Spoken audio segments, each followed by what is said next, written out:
Alright guys, the day is upon us. Seed starting day. Before I get started, I wanted to go over and show you the seeds that I chose for this year.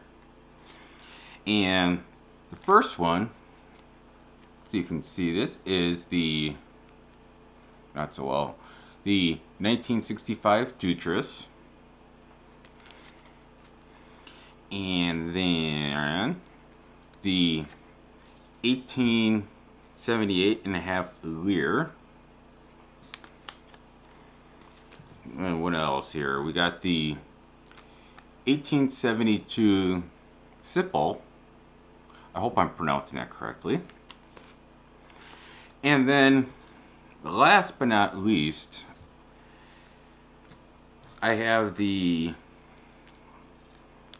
2261 Schmidt,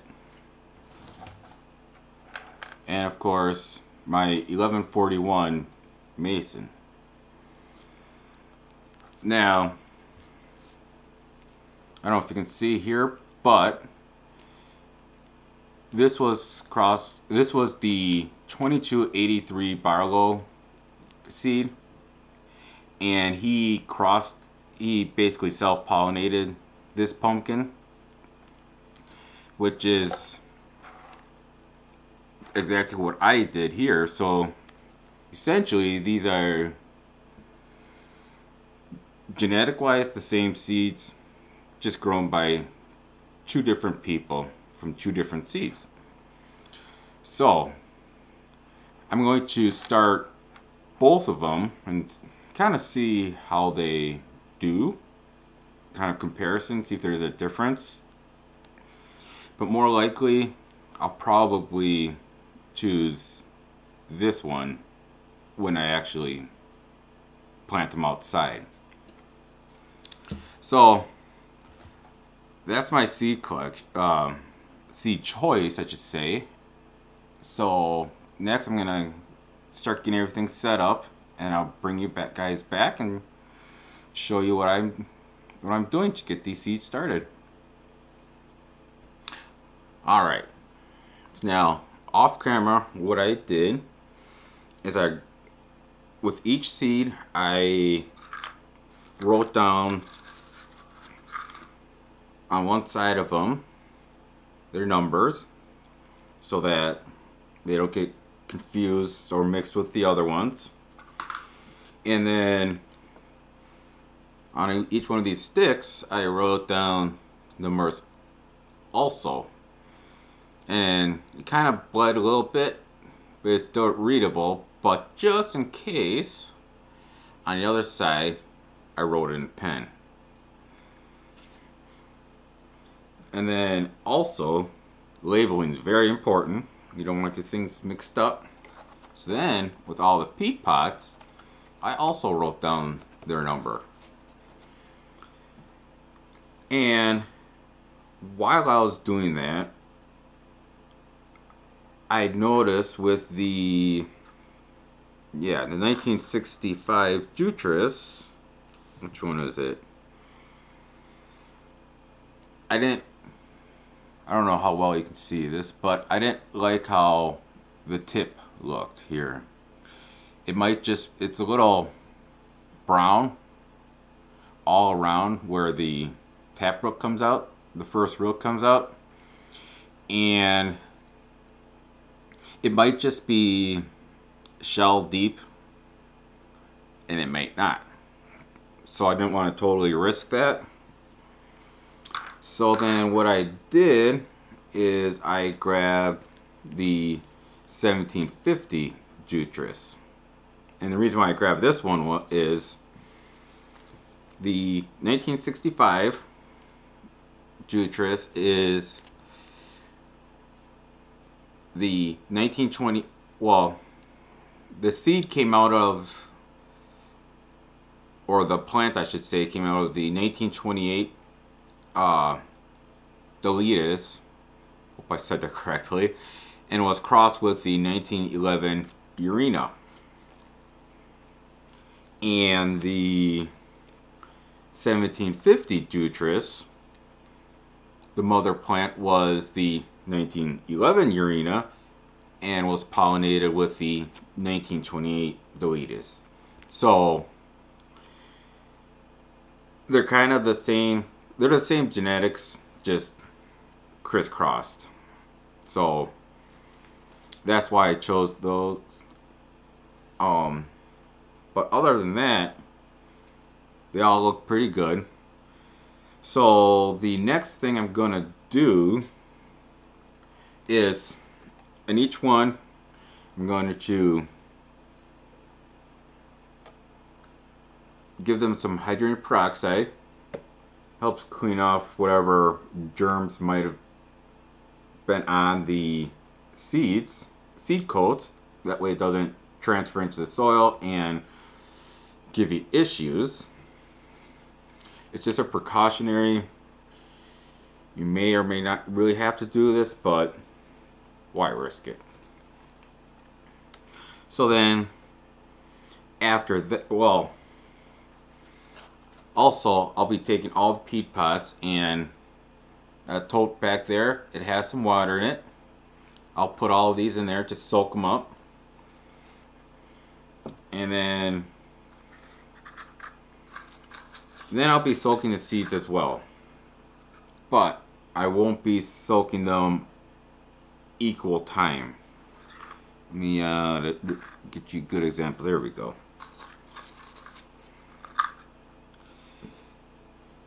Now with the 1141, it has a thinner coat. It's just a thinner coat on it, seed shell. So I'll be just soaking this for a half hour. And for example, this 1878.5 Lear, its shell coat is a little thicker. So I'm going to soak this one, and I think there's a couple other ones, for an hour. Now you could soak these thicker coats a little longer if you want. It's not going to hurt it, but if you go, the longer you go, you increase the chance of waterlogging the seeds.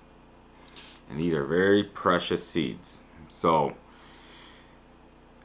basically an hour, or for a thinner shell, a half hour will be plenty good. It'll give itself a jump start when it goes into the peat pots. So once again, I'm going to do that off camera, so not to bore you with that. And then I'll bring you back for the next step.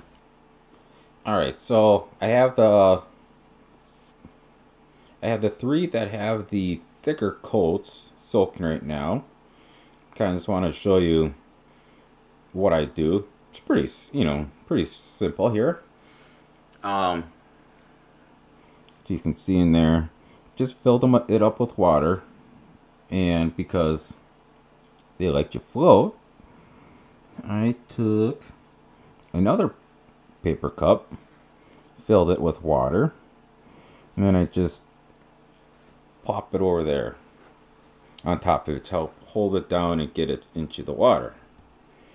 Now let's see if I can do this while recording, and up there.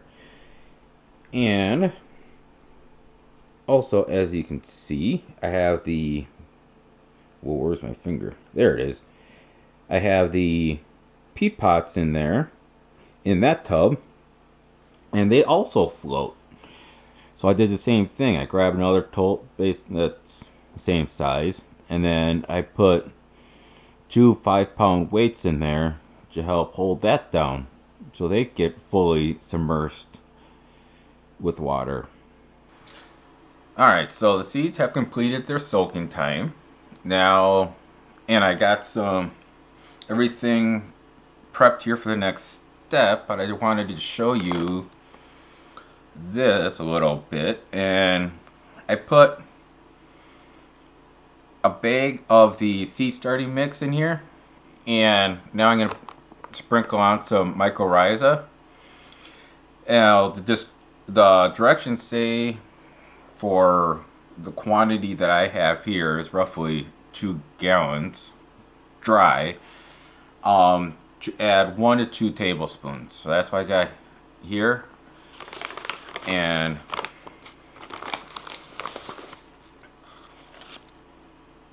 so I'm just gonna sprinkle 1 tablespoon on that half and 1 there. So then I'll do this off camera. I will add water, mix this up real good to the moisture level that it needs to be, and then I'll bring you guys back when I get to that step. Alright, so I added the water and got that all mixed up to the proper moisture level. And for this, if you can squeeze it and you start seeing water coming up between your knuckles, maybe a couple of drops come out, that's alright. That's where you want it. So this is at a perfect level right now. So now next I'm going to fill all the peat pots, and then I will bring you guys back when I have that completed. Alright, so as you can see, I have all the peat pots filled, and I went ahead and put the sticks in, labeling them, and I did cut a little, about roughly 1 inch off of there, just so they sit lower for when I cover them. But so now I just have these 2 guys, 1965s, left to plant. And what I like to do, because you know we do press them down so it's slightly firm, at least firm enough where it's hard to put the seed in, I like to take another popsicle stick and kind of just make a little tiny little slot for the seeds in here. And I think this will help with, it gives the seedling a passageway to come up, so you don't have to worry about this being too firm and not being able to poke out. And this is firm enough so that it can have push out and have something to push on. Because if this is put in the mix, if the seed starting mix is put in the pots too light or fluffy, then your little seedlings won't have anything to push against, and then they kind of just sit in there and start rotting. So I like to keep this nice, a little firm, so they have something to push on, and then create that little slot so it's easier to plant, and they have a passageway to come out. At least that's the theory.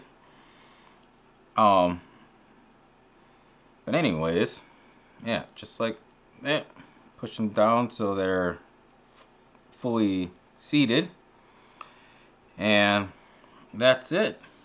Now I'm gonna go get the heating mat turned on, get everything set, and I'll bring you guys back when I have that all ready. Alright, now as you can see, I did put some saran wrap or press and seal there, some of this stuff over all the pots, because the moisture level is right at where we want it, and we want it to try to maintain that level as long as we can, so we don't want that to evaporate. So that's the purpose of putting the saran wrap over it. But now we need to put this probe in, and I like to put it, the bottom of the seed is about roughly 1 inch below the surface, so I like to keep that right around there, just so that the temperature of the potting mix is close to where the seed is.